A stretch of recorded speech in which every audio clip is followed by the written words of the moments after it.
Welcome to episode 3 of Nice One, Cyril. It's the podcast for long-suffering Spurs fans who know that hope isn't a strategy, and yet hope is the best we've got.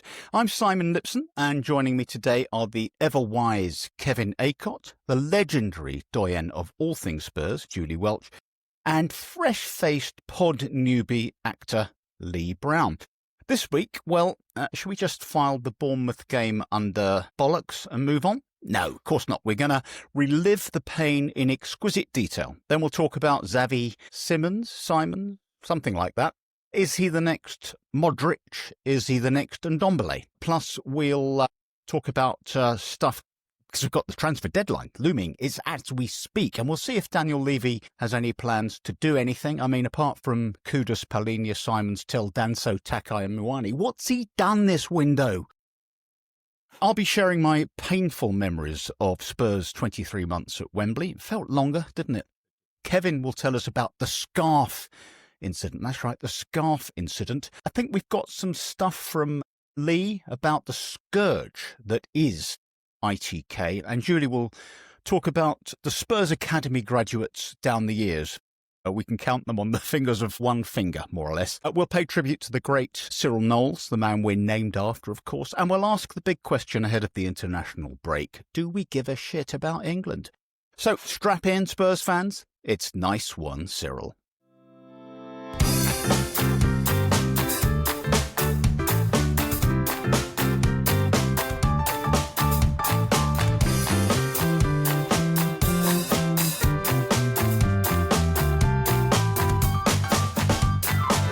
Nice one, Cyril. Okay, well, look, welcome, everybody, to a Nice One, Cyril. This is episode 3. With me today, as mentioned before, we've got Julie Welch, we've got Kevin Acott, Lee Brown has joined us for the first time on the pod, and I'm Simon Lipson. Now, why don't we get this Bournemouth debacle out the way? Julie, what happened? Oh, it was just like the old days, wasn't it? Last season, you know. Ship an early goal and that's it. And they were all over us and, you know, they were too fast for us. And I just kept thinking, why couldn't we have got that bloody Semenyo? And that was it, really. And I just sort of turned off, basically, because I knew what was going to happen. You know, the honeymoon is over. Yeah, well, he roasted Porro, who had one of his worst games for Spurs for a long time. Kev, we had a little chat post-match, didn't we? Tactics. Did Thomas Frank screw up his tactic? Because it seems to me that Iraola got the better of him on this occasion. I think he did. I think the blame does lie with Frank. I think he started with exactly the same team as he started with against City, and Bournemouth, when they come to us, are a very different team to Man City away. And I think once that first goal went in, it never looked like we were going to get anything back, and the was weak as well. I think we were exposed there when you sort of thinking who's gonna come on. Solanke was injured anyway. Richarlison was poor as well. Porro was poor. No one was particularly good at all. I think Frank got it wrong. I sort of feel like I've moved on though. This might just my Spurs deny tactics. Too much. You have to, Kev, because otherwise it would kill us. We talked about Richarlison there. He was bullied, wasn't he? Then he got kind of a bit angry and petulant and was like, I'm not playing anymore. I've had enough of this being bullied by these massive centre halves. And I wonder, Lee, do you feel like, as I do, that there was an issue here with selection? Because I assume the Palhinha Bentancur axis was the sort of thing we used when we were going to be under the cosh, you know, Liverpool, Man City, one of those sorts of teams, and that when we're at home to Bournemouth, who were fucking brilliant, by the way, they were brilliant, and that needs to be acknowledged. But against a Bournemouth, perhaps we ought to have been a little bit more forward-thinking, thrown in Bergvall and maybe Gray, I don't know, even Odobert. What's your thinking? Can I be the first to say Frank out? No, tongue is firmly in my cheek there. I'll just sort of preface all of that by just saying, I'm pretty sanguine about it all, to be quite fair. I was a bit fed up watching the game. You could see it's like one of those performances that we're used to, you know, after the first 10 minutes, we're like, oh, okay, I know, I've seen this show before. And, but Yeah, I think you're right, and it did tell like later on in the game when he did bring on those players, like brought on Bergvall, and we just started to look better. We passed better, we were a bit more lively, and I think Kevin's right. Really, that wasn't really the right, not only right tactics but right selection. But to his credit, I will give him that. We did look a lot better later on when he was proactive and changed that. Maybe another 10 minutes or so, we might have got back into that. I would have thought we felt like we were on the verge of it. Yeah. We had a very, very good 7 minutes. It was the other 93, so 83, I should say. Well, it's more like 93 once you add in overtime. We didn't compete, and I just felt that I don't know if it was an attitudinal issue or whether we were just outthought and outplayed. And as I say, Bournemouth were incredibly good. We couldn't get past the bloody block, and then when we went long, poor old Richie couldn't hold the thing up. So, bit of a shame. All right, well, look, as far as I'm concerned, it's water under the bridge. We are in 4th place, so I say we are Champions League contenders. Now, let's move on a little bit. It's been an exciting time, hasn't it, for transfers. Julie, Xavi Simons, can we get that clarified, first of all? I'm going for Simons, definitely. Okay. Don't know a lot about him. I mean, is he a 9? Is he a 10? Is he a 9.5? He looks the part, doesn't he? I don't think he's going to be another Ndombele. For a start, he's not fat. Definitely didn't eat all the pies. I never, ever watch reels because you never get any real impression, or there's a pun, you never really get an impression of what they're really like. I just hope he's going to be some good and not a complete dud. I think that's all we can hope. I don't think he was first choice, was he? He wasn't. I mean, although apparently he was mentioned earlier on in the window. I mean, Kev, we're experts, aren't we? Because we've seen 7 minutes and 32 seconds of him on YouTube, and therefore we can testify to the fact that he's very quick, he's technical, 2 good feet, scores goals, pass the ball. Are you expecting him to sort of be a kind of quasi 10, or is he going to move out left? Because we haven't really bought that left winger that Gary of Chelmsford on my my timeline on X insists we should have had. What's your thinking? I mean, I get the impression he could do either, and it sort of depends on, do we pick anyone else up in the next hour as to where he plays. I think I feel genuinely excited about him. I think everything I've seen about him and seen of him, he looks great. I mean, I know, we all know what can happen with those sort of players. But yeah, I think he could really make a difference. And that creativity, which even with Maddison last year, there were times where he brought that real creativity. There were times where he didn't. And we've been missing that for years, really. And so I'm sort of pinning all my hopes on this guy. I was struck by how slim, how diminutive he is in civvies when he came on the pitch to be introduced to the fans. He just looked like the slip of a thing. But then I think a lot of footballers surprise you with how, and athletes generally, with how little they look in real life. Jurgen Klinsmann is very, very tiny. He's, when you think of how, he just seemed enormous on the pitch. But when I actually sort of got to meet him, I thought, oh, you're just a little guy. I mean, it's that is a sort of particular footballer look, and particularly for a guy who sort of plays more around the middle than jumping around in the penalty box where the giants are. Well, judging by YouTube, he looks actually quite strong, quite sort of a bit like Kudus, but having that low centre of gravity, turns quickly and so on. Also today, we hear that Spurs have taken Randall Colomwani. I hope I've pronounced that correctly. French international, missed an open goal to win the World Cup. He's our kind of guy, isn't he? Oh, yes. Well, especially if he gets injured in the first few weeks, he will be. Yeah. Yeah, I mean, I was expecting us to sign Moana rather than Moani. But no, Moani's much better than Moana. Come on, what's the matter with you? I think he looks like he could fit 2 roles. I believe he's not only a forward, like as a striker, but he also can play off the left as well. So it probably makes sense from that point of view. And it's only, it doesn't look like it's an obligation or even an option to buy. It's a year loan, which suggests to me Harry Kane is obviously coming back next season. Obviously, yeah. That goes without saying. Yeah, so that will be nice, and we'll have a few goals out of him before he retires. We've also, it looks like, well, I don't know, because the last I saw, it looked like Manor Solomon was going and then wasn't going to Leeds on loan. Is that right? And so this will sound very stupid when people actually listen to this, because he's probably gone to Peru or somewhere like that in the meantime.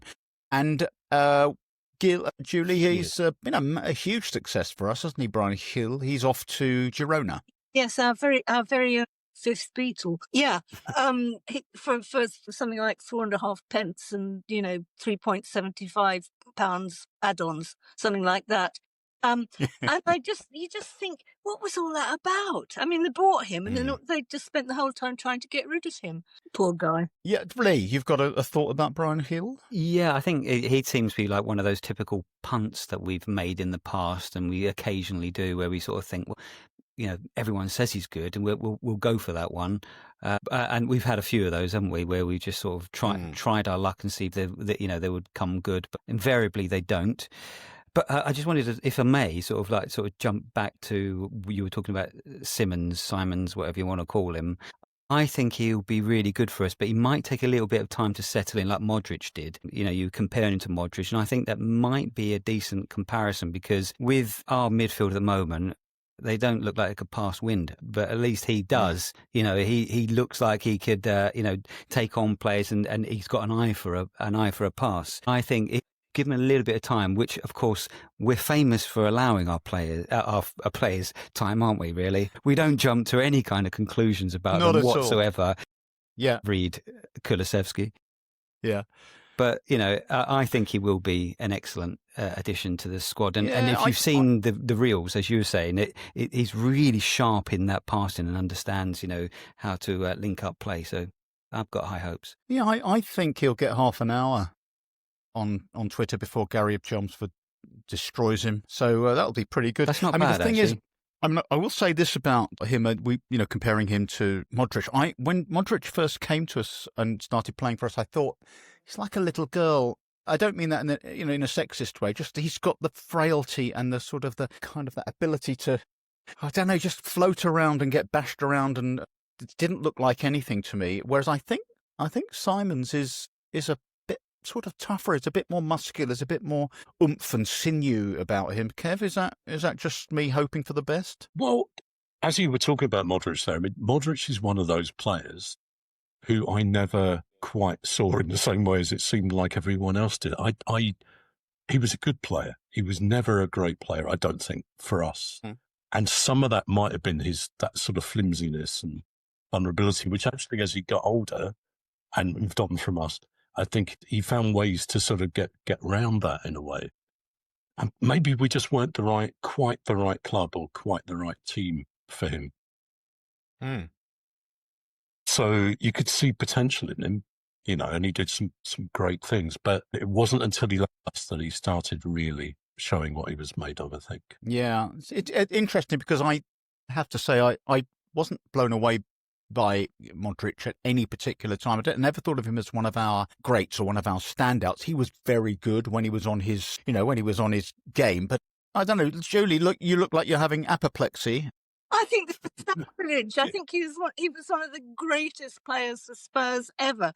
If it hadn't been for him, I don't think even Bale would have been as good as he turned out to be. I can't believe I'm hearing this. I think, Modric was and is a wonderful, wonderful player, just creative, mysterious, reminded me a bit of the great John White, but something more. Yeah, what a player. I can't believe I'm actually hearing people talk him down. I may have to leave the room. There is dissension and fractiousness among the otherwise sedate and aged members of the crew tonight. Lee, Kevin and I being unfair, or? I think so. I think you're being a pair of bastards, to be honest. And okay, Julie, I think he's spot on. Them's fighting words. Yeah, go on. No, I think he was, once he'd sort of really come to grips with the Premier League, he is the sort of player we haven't had for such a long time. Metronomic, I think, is the word. Everything went through him. He made it look so simple. And I can understand why I suppose people didn't, think he was as good as he actually was. But, we've never had a player like him since. Everything that made us function and tick went through him. And I think, obviously he went on to levels and levels above when he went to Real Madrid, but, I'm hoping that Simons could be that sort of player where everything goes through him. We shall see. Look, this is exciting stuff, I think. We've got, and I'm looking forward to seeing Moana, whatever the hell his name is, do his thing, because he looks like a very rangy, powerful player, decent with the ball at his feet, and he scores a few goals. So we could do worse. Yes, good shout. Very good shout. I do want to come back to this. We mentioned this in the pod last week, Lee. Let me take your sounding from you on this. It's Ree Brennan Johnson, who strikes me now as the vulnerable character here with Simons and Moana, whoever coming in, because, you know, we seem to have a lot of cover out left, even though we haven't bought perhaps the sort of that gold-plated left winger. But Brennan, it was obvious again against Bournemouth, although we could criticise everybody, to be fair, but he's not contributing a great deal beyond scoring. And I know that sounds ridiculous because the guy scores goals. He's a brilliant, decisive, cold finisher. But are we at the point where he's a guy you bring on when you need a goal, as opposed to the guy who starts? I mean, that's a good shout. I think he's a curate's egg of a player, isn't he, really? It's really difficult to sort of work out what he does apart from, as you say, the brilliant knack of scoring goals. But other than that, if he doesn't score goals, I'm not sure what, at the moment, else he does add to the team, which... But so... Yeah, that might be a good shout. The sort of player that you bring on later on, and again, with those options up front now, that he might find himself marginalised a bit. But who knows? I mean, Frank did try to buy him, didn't it? His previous club, so he must fancy him.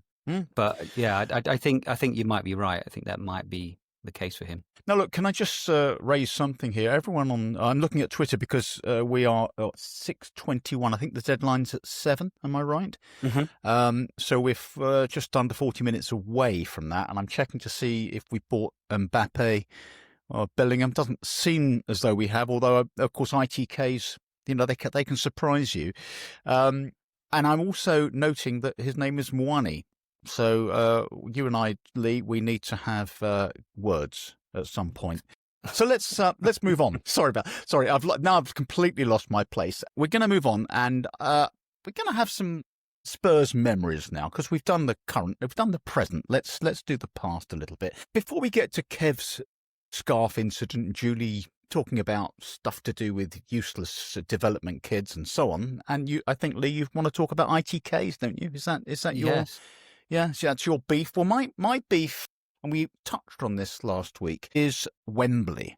Now, we were there for, I think, 3 months, and I've got many memories of Wembley, mostly sour, cold memories. It was so cold. I remember going to a match there where I just left with 25 minutes to go because I couldn't bear, I was just freezing, and I went there on my bike. It was a long ride for me, and I just wanted to get back on the bike, get the muck out of there. It was so cold. It was soulless. It was miserable. My abiding memories when I went to get some sweets from the Pick and Mix, which was just outside the entrance where I went in. There's a little trolley of great looking Pick and Mix, and I just filled a bag, a few bits and pieces, some foam shrimps and some foam bananas and a few Razzies and Dazzles and Zazzy, whatever they're called. And I took them to be weighed, and the assistant there said to me, "That's £9.26, please." And I said to him, "Hang on, are you weighing the right bag? Because if I go to my favourite Pick and Mix shop, that's £1.80." So I left the bag where it was, and I thought, this is the summation of everything I detest about Wembley. It's vile, it's expensive, it's ghastly, and it's Kev. So I could go on. Kev, abiding memories of Wembley. Coldest I've ever been, and I spent a few weeks in Greenland around that time, and Greenland was much warmer and more pleasant than Wembley was. And the one game I most remember, I've been trying to think who we were playing, and I think it was Rochdale, FA Cup match, and I've never been so cold. And it felt like a lot of that was about the design of Wembley, which was basically just tunnels of, just wind and rain just from the outside. It felt like it was designed to bring cold and rain into you as you were watching. And I think we won. We won the match, but I can't really remember the match. It was awful. And then trying to get home, it would actually genuinely have been quicker for me to walk home than to try and move and then come back. Always 2 hours at least. Incidentally, I think I can add that if it was like a August match or a May match and the sun was belting down on you, you couldn't get away from the heat. I mean, it was just scorching. Julie, any abiding memories of Wembley? Well, it is, you see, that they knew Wembley. Well, it's not that new now. It just has no might. It gives you no feeling that of potential glory, because I can actually remember the old building very well, because of course I spent quite a lot of time there reporting. And that Wembley Way, that sort of feeling you got as you walked up Wembley Way, and you remembered, this is the place where England won the World Cup, where Bobby Moore lifted the Jules Rimet trophy. There was a sort of glory and glamour and splendour about the old Wembley, and it had a really brilliant car park. You could just drive in and leave your car. The loos were terrible, I must say. I mean, I'm told that the gentlemen's toilets were, you just sort of ended up with, the bottom. Rivers of piss. No well, doubt I didn't about that. sort of say anything rude, but but it was a wonderful place. I loved being at Wembley. That you could park if you were pressed. You could park your car at some sort of fancy raised level, and I can just remember getting out of my car. Now this would have been the early 1980s, and there was Danny Blanchard just sort of standing there looking over the wall at the scene, and he turned to greet me, and I thought, I'm alive. I've said hello to Danny Blanchard again. Danny Blanchard is my friend, and I'm at Wembley. And the current building is just horrid. You come out of the tube station and it's there before you, and it's just, it's like walking into a shopping mall or something like that. It's just got nothing. Yeah. There's no buzz. It's a bastard to get out of. It takes you almost, the length of a match to get out, to leave the place. It's just a disaster. I mean, I had some memories of the matches that we played there when we were exiled there. And there were some great memories, some great matches, some great performances, but it was all spoiled by being in this awful, awful place. I mean, you might as well be watching a match at some generic stadium in the Midlands or something like that. There was no sort of splendour about it at all. And that's an interesting point you raised there, because of course we beat Real Madrid there 3-1. We beat Borussia Dortmund. That was the Vertonghen match. Leads us.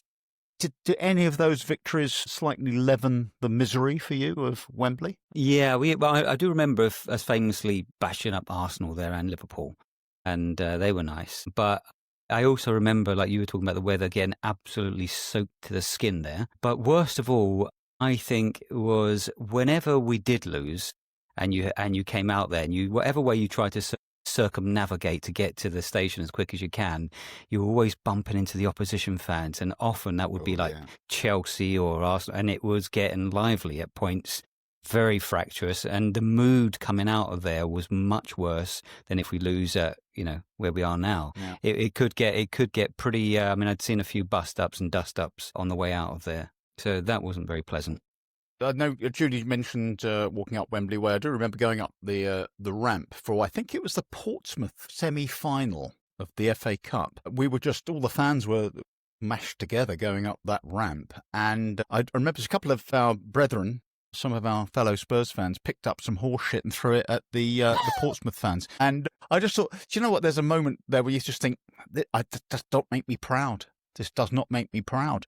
Anyway, moving on. Kev, now you sent me a message to say you wanted to have a little reminisce about the scarf incident, and I put that in, inverted commas. What does this all mean? Well, I think it means that I'm traumatized still, something like after this happened. And I need to use this group and whoever's listening as therapists, really. I was walking home with two friends back to Edmonton Green from the ground, the old White Hart Lane. We were about 17, 18, something like that. And this guy came up behind us and said to my mate, who had a scarf around, around his neck, "Give me your scarf." And my mate said no. And we turned around. He was on his own. Guy. This is when I need therapy. He was on his own. He said, "Give us the scarf." And my mate gave it to him. And we watched as he walked off with my mate. I'm not naming him, with my mate's scarf round his neck and walked off. And we did nothing. Nothing at all. And I think some of the thinking was, if you're brave enough to come up to three of us and demand a scarf, then you must be scary, or you must have, armed mates round the corner or something. When I look back, I think, no, he just saw that we were going to let him do it. I know one of the people who does this regularly was the other person, not the person with the scarf, was the other one. So he probably won't thank me for bringing this up, because he was also part of this sort of horribly cowardly response to having a scarf. I'd like to think Palmer did something and, that scarf brought him harm. But, that was it. That was it. I do feel better already. So, well, you see, there we are. That's what we're here for. I mean, he would look with any luck. He put that scarf on, tied a knot in it, got it caught on a railing, and strangled himself. If you think in those terms, you'll feel so much better about that incident. Lee, I know you want to have a little rant about ITK idiots and the idiots who believe them. I mean, I rant about ITKs all the time. I've blocked every one of them, and they still come back. Tell me about ITK. Well, I've got to the point where I've actually just written something down about this now, because it's getting right on my tits. So it goes a bit like this. You know what really does my head in? People on socials, on X, who lose their arses over transfers. Every window, it's the same story. Some random account with a cartoon avatar says, breaking news, Mbappe to Spurs, deal close. And within 10 minutes, fans are creating AI images with Mbappe in a Spurs shirt, writing the starting 11s and tweeting the league's not ready and planning on the sort of trophy parade already. And then guess what? It doesn't happen. And what do? They just lose their minds. The board is useless. Stevie's a bald bastard. That kind of thing. We've been let down. We've been let down again. No, mate. You've let yourself down, by believing a rumour that Dave wrote in his bedroom. Is it a coincidence that it's the school holidays? No. Look, clubs don't owe you a sign-in just because you read it on a tweet, getting angry because of some BS ITK that you choose to believe in. Is like sulking when your mum doesn't buy you what you want. It's childish. Stop it. Honestly, take it with a shovel of salt and wait for the club announcement. Everything else is just noise. Do you know what? That was so good. It got a round of applause from Julie. And you're absolutely bang on. You mentioned something about people putting their dream team up, where they put all the players' faces and the bits and pieces, and you think, who beats this team?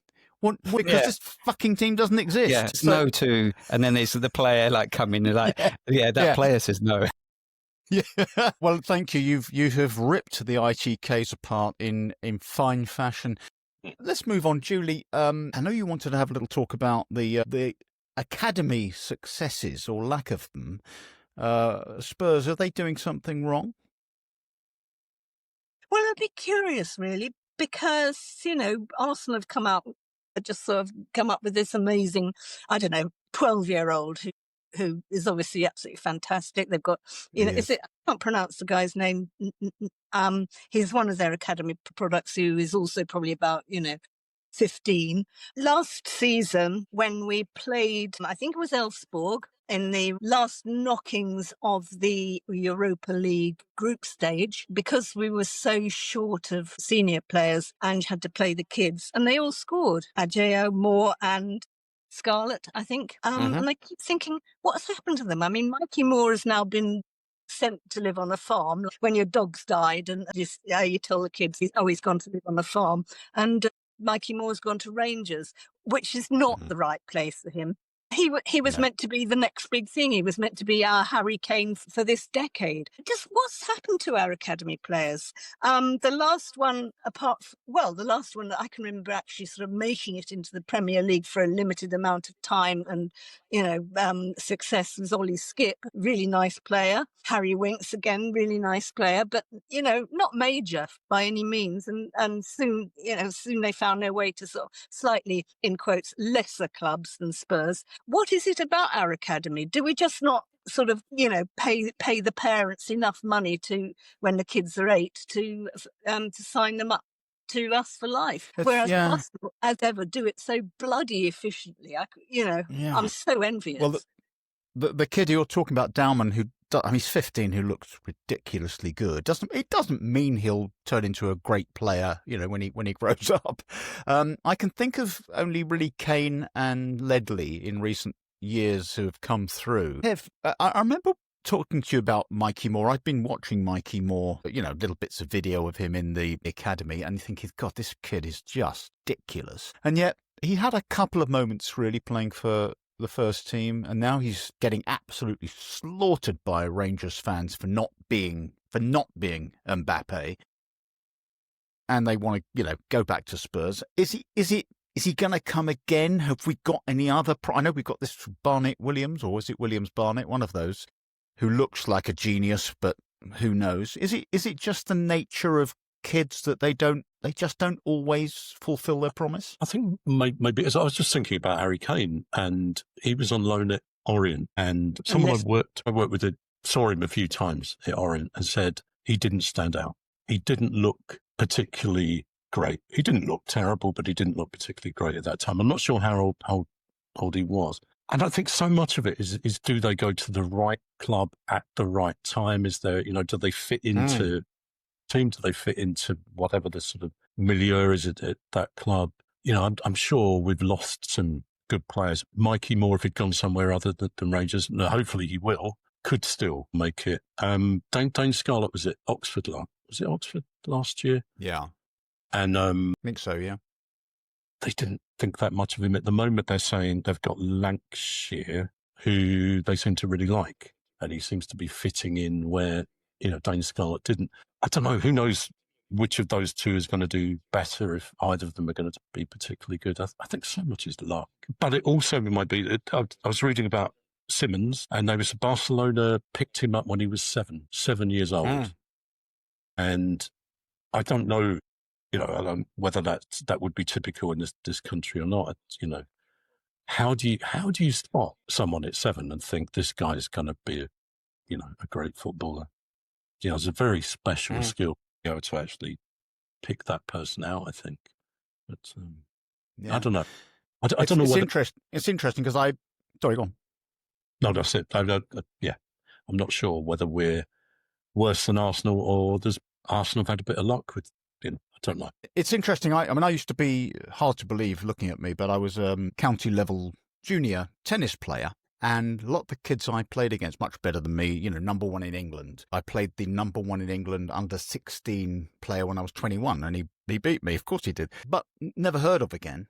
And I don't think anybody that I played with in those years, though they're all the top juniors, I don't think any of them came through to do anything, apart from John Burko, who didn't really excel at anything, certainly not at tennis, but whether he was an excellent speaker of the house, I don't know. He was a right didn't he? Obnoxious little prick, he really was. Anyway, that's by the by. I don't want to get sued. Lee, is this something that, we always look to our one of our own, don't we? We like the idea of one of our own coming through and doing something, but they're very hard to find and to develop. Yeah, I just have a theory, and this is partly, I think, based on observation. When you look at the really successful clubs, they have a really successful team, and because of that, you can bring some of those younger players in, like some of those clubs have done at 15, 16, and therefore they're in a functioning team that are of an elite level, that are very, very good. And therefore the other players around them protect them and bring them through, and they can come on for 20 minutes or so and not look out of depth, because that team, quite frankly, even the 10 of them could beat the other team. We don't quite have that. We've not quite yet got the foundations, that strength in depth, where we can afford to take that gamble, which is such a shame, because we do have a lot of incredibly talented younger players, but we don't have an incredibly strong first team to allow that platform. That's my theory. I don't know whether anyone else believes the similar thing or... Yeah, I think that's an interesting point. Julie, is that fair that we just don't have enough kind of basic foundation for kids to flourish and to learn and then flourish? Yeah, I think Lee's absolutely spot on. There's been so much sort of turmoil and change at the club since Pochettino left. I don't think Conte was terribly interested in, giving a kid a chance. The team has never really completely been a settled team since Pochettino left. I think everything that you said, Lee, is absolutely right. I wish it had only sort of occurred to me, and then I could have looked a clever one. But it's true, and we have had some really talented youngsters. I mean, our results in the under-18s, the under-21s, have been sort of really amazing, and it's really sad that at the moment there doesn't seem to be much of a follow-on. I mean, Jamie Donnelly, for instance, players like that, so good, and yet, here we are at the end, or in 15 minutes' time, the end of another transfer window, sort of bringing in talent from outside. Maybe that's where the game is going. I don't know. But, Liverpool seem to develop some reasonably talented youngsters of their own. Although I think at the moment, they've just probably bought every really good player in the Premier League. They're buying the world, aren't they? It's incidentally, just as we speak, I've just checked on my timeline, and a guy with 308 followers has said Tottenham are pushing for a last-second inquiry with Atalanta for Ademola Lookman. So I think we can safely consign that to the bullshit category bin. All right, so I'd believe it if we were advancing. I'd believe it then. Yeah, we are advancing. Now then, so let's move on swiftly. It's random rant time. Kev, you got anything that really needs a bit of a yell and a bellow right now? What you always look perplexed when I do this with you every week. Why are you asking me for a rant? I think that's because I do spend much of my time ranting about different things. And then when I have to get one, I'm never quite sure which one to choose.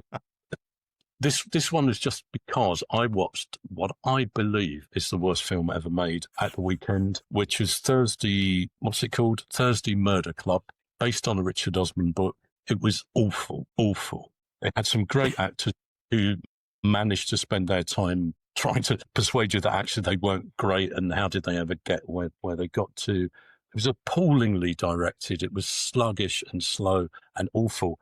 And I suppose my rant isn't just about that film, but I would say, please don't ever watch. Anyone listening to this, don't spend money. Don't watch it for free. Just don't watch it. It's about British film, really. So many bad British films. And there's something they have, which is this sort of, we're being a little parodic of Britishness and there's a sort of laziness. Most of them, I'm surprised this one didn't have Olivia Colman in. Most of them have Olivia Colman in. She wasn't in this. She should have been. I think it is laziness. I think that's the word. There's a sort of laziness about British films. And that's it. I'm not going to go any further. But that's my British film. It's a very decent rant. And by the way, I watched 4 minutes of the Thursday Murder Club, and it was 4 minutes I will never get back. Lee, now look, we've got our very own film star with us today, Lee Brown. Slice and Dice, am I right? Is that your current film out and available on Amazon? It's available on Amazon. Lee, it's I'm afraid of Aya now. But to be fair, we make no bones about the film. It is actually a very micro budget is what it's called. The guy I know who's the producer of it made it on a shoestring, and we've tried to sort of make it the best it can be. But it's in this day and age where things are just incredibly hard to get made unless you are Daniel Mays or Olivia Colman, who seem to get everything, and those same actors get the same stuff. The rest of us are kind of like trying to make stuff happen, and often that's personal expense, trying to get it made, and sometimes that's held against you because you're they expect it to measure up to a £10 million film. But what they've done with it, I think it's brave and really interesting. But I've got another one also coming out in October. Come on, film star. Come on, yeah, what have you got? It's called Borley Rectory: The Awakening. It's apparently based upon a true ghost story. It stars Patsy Kensit, Julian Glover. Julian Glover, some of you might remember from Star Wars. Yeah.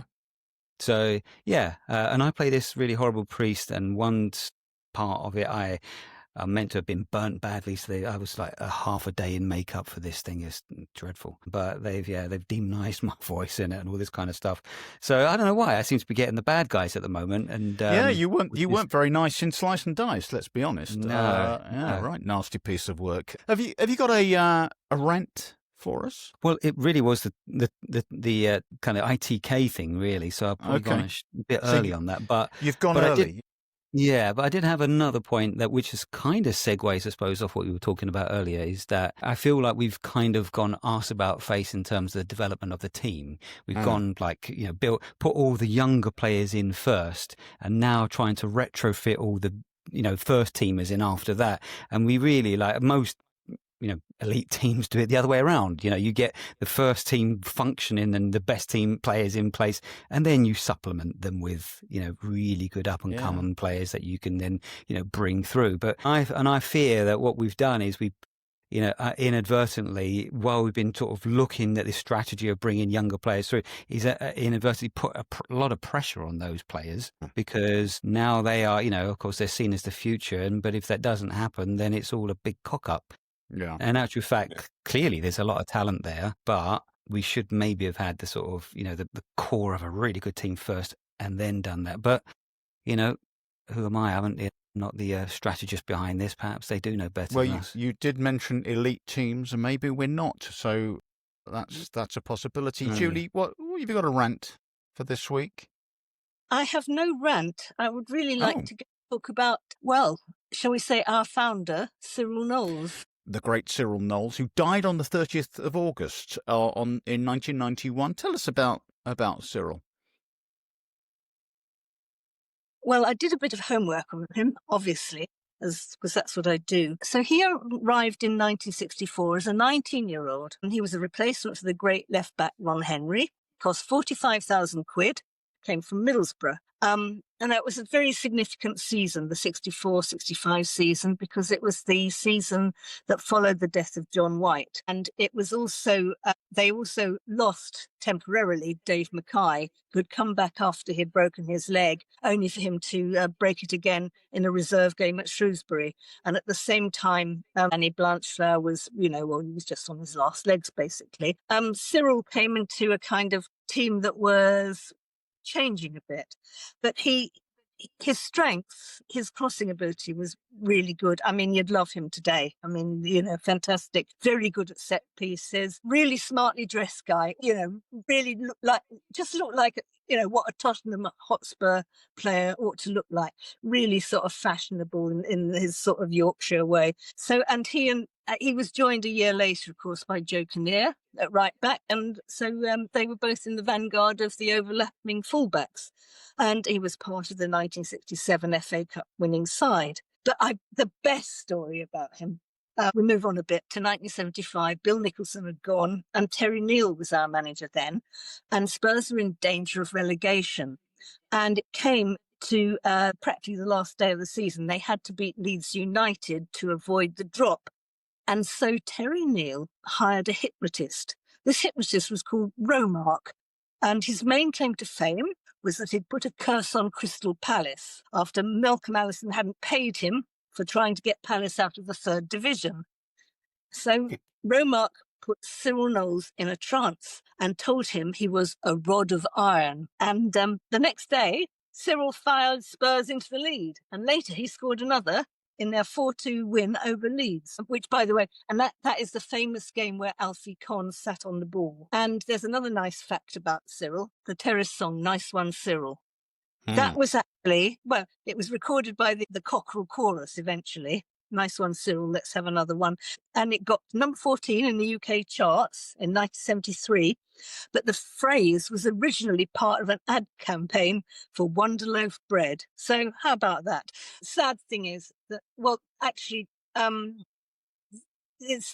Cyril's story has actually got quite a sad ending, because he lost his son in a freak car accident when a stone flew up from the road and crashed through his windscreen and hit his little lad on the head and killed him. And also, he died very young. He was, I think, 49.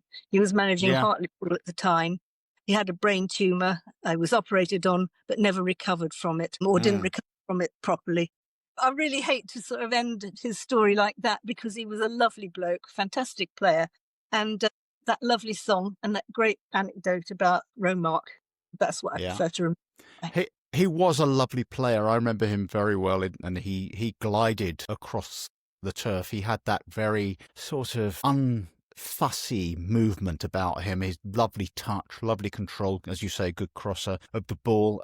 And didn't he have a funny brother who played? I can't remember his name. Peter Knowles, was it? Yes, it was Peter Knowles. Do you remember Peter Knowles? Didn't he get God, or was that somebody else's brother? I think he did. I think he became a Jehovah's Witness at 23. Yep. Kev, do you remember him at all? It's all coming back. Yeah. I can't hear Kev. I think Kev's... We've lost your sound. Oh, there you are. I think I mentioned my dad. My dad was a Charlton fan. Yeah. And I think we were sort of his second team, but basically he took me to Tottenham and would rather have taken me to Charlton, but felt he had no choice. I didn't give him any choice, really. And he had two players that he really, really respected, and one was Jimmy Greaves and one was Cyril Knowles. And I've spent the day trying to think, what did he say about Cyril Knowles? And I think it was just, he saw him as this professional, that he was like decent. You could trust him. He wasn't a George Best or a Charlie George or whoever. Do you know what I mean? So from my dad's point of view, the person that basically I should grow up to be, I think I should grow up to be a Cyril Knowles and be a sort of decent person. I'm not sure. I think I've grown up to be somewhere between Cyril Knowles and Charlie George sometimes. I was going to say, as long as you're not between Cyril Knowles and Peter Knowles, and you're okay. Yeah. It was interesting because Peter Knowles was a very sort of flashy, young, cocky, long-haired kid who played for Wolverhampton Wanderers, and he was on the verge of the England team, and then he just stopped playing. Some Jehovah's Witnesses came to his house and talked him into it, and he just stopped playing them. That was it. He devoted himself to the cause. Okay, look, I tell you what, we're getting towards the end of the show. We don't have a lot more time, so I just wanted to have a quick word about England. So we've got an international break on its way. And Lee, look, Jordan Henderson's still in that squad. I despair. Do we give a shit about England anymore? I couldn't give a flying fuck. No. Do you know what? I mean, when it comes to the international competitions, I'm all over it, but I won't make any particular effort unless I'm in and nothing else is on, or there's no paint to watch dry. Then I'll put the England game on. But yeah, it's just it's never that interesting, is it? And these days there aren't many Tottenham players playing for England either. No. So yeah, and for me, it's never also a welcome break. Even if if our form's not great, I want us to start again to get the form better. And if it is good, which it never is before an international break anyway. No, but I can't stand the international breaks. They just bore me to bloody tears. They are boring. I mean, I'm quite keen to see Jed Spence get a game and do his stuff because we know how good he's been for us. There's a bit of me that enjoys the break, or used to enjoy the England breaks when we had Glenn Hoddle playing, because I used to think, go on, Glenn, show them what we all know about you. You were the best player, just this exquisite footballer, and yet he struggled to do it with England, mostly because he was played out of position and mucked around and told to go tackling instead of doing his thing. And then Terry McDermott were getting in front of him, or Ray Wilkins. Oh, I'm totally an England fan, and it's it's like it's my only chance to see Harry Kane these days. And when I see Harry Kane in his England shirt, I just think, there's Harry Kane of Tottenham Hotspur. I love the internationals. I mean, I even sort of watch Wales, I watch Scotland, Northern Ireland. Here, I have no complaints at all, and it's a total relief from the stress of following Tottenham. Correct. Kev, England fan, England follower, no. Or couldn't care less? And I'm one of those people. I've realised that I'm sneery about people who only watch football when there's a World Cup or a European Championship on. I just think you're not really a football fan.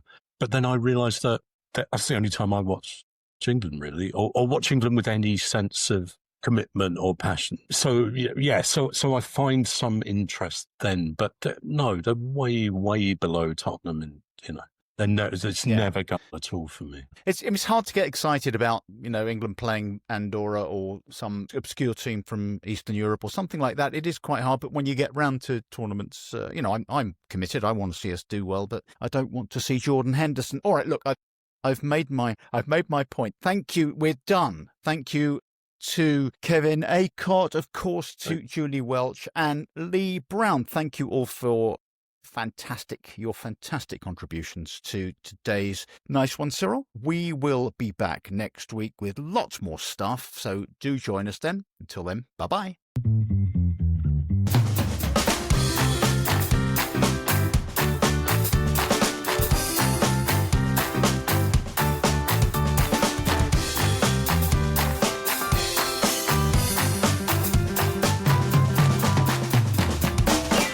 Nice one, Cyril.